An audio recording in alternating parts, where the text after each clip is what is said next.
Manvinder Singh, do you agree with that? Not entirely. Some of it I agree. But there are, I mean, politics is a chance. I mean, election is a chance, but the political process is far larger than elections. A party, any party, would like to nominate a person who they think is electable, because the party wants to come to power. So the person who is nominated with the ticket has to be somebody that their party... So why is it that somebody who can manipulate the vote, somebody who can garner it either on caste factor or, you know, on strong arm tactics, or some emotion, or money, or, you know, as you know, your kind of state or constituency. I mean, I know a lot of politicians who have, a lot of people who have been contesting elections. They talk about how money is used in you know, politics or Andhra Pradesh. Playing a big role. But you, the other question that you asked is about why professionals don't come into politics. You know, to get into, I mean, I left 10 years, I was a journalist for 10 years, then I left that to contest the first election, not from a seat that my family contests from, but just a new seat, from, you know, brand new seat. It takes a lot of effort. Can somebody drive, you know, 300 kilometers a day, 365 days of the year, visiting villages, day in and day out, and not knowing when the... Do you think you would have done it if you hadn't been Jaswant Singh's son? I don't think I would have done it, to be honest. I did it because I grew up in a political family, certainly. But can a professional devote that kind of time? Can a professional devote that kind of energy?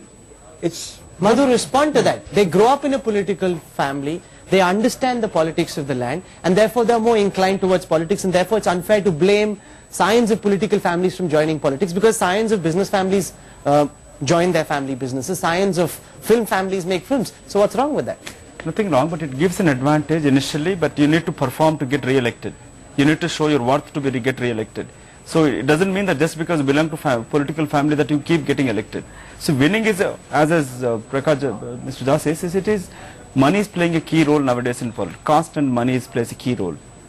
And obviously, if you don't have that support, winning the elections is much more difficult. But do you believe, just because you lose the election, that we'll ever have a Barack Obama-like moment where somebody who comes from a purely non-political family, from completely the wrong background? We have the hope of that. We have the hope that the democracy in this country will mature. We have the hope that right kind of people, the professionals that we need into political arena, will not shy away from. You said absolutely with a lot of confidence. Where does that hope come from? Where does this confidence come from?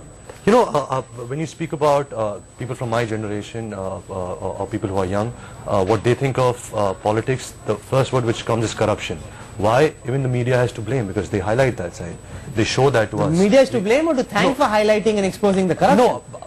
For whatever reason. Do you ever talk about the good politician? Do you ever talk about the good politician? Do you ever talk about the good work? The media never. That doesn't make a story. That doesn't make news.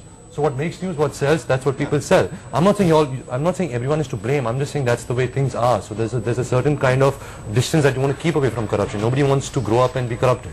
You know, that's a word that we stay away from. But we do live in hope that there will be somebody, there will be someone who is really young, someone with different thoughts, someone who is really liberal in thinking, who will become the Prime Minister. So, Katrina, do you ever think there will be a moment where, unmindful of caste considerations, India will have a Barack Obama who comes, who's not a Gandhi, who's not a Scindia, who's not a Singh, who's not a pilot, and yet rises to the highest echelons of our democracy? Definitely, I'm working on it. I'm working on my Hindi. I'm going to try.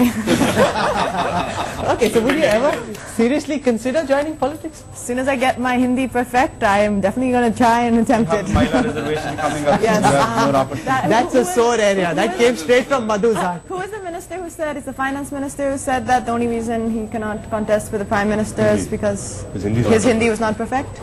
You know, it's alleged he said it. If Pranab Mukherjee were to hear this show, he'd be very unhappy. There's a lot of speculation. Apologize quickly. I'm sorry, sir. Will be stopped. I'm sorry, sir. But so yeah, when my Hindi is in order, I'll get right on it. Yeah, but like political considerations, like, you know, the whole debate on Mahila reservation, the whole debate on bringing caste factor into census. My God, what are we doing? Okay, Ranveer, would you ever join politics? No.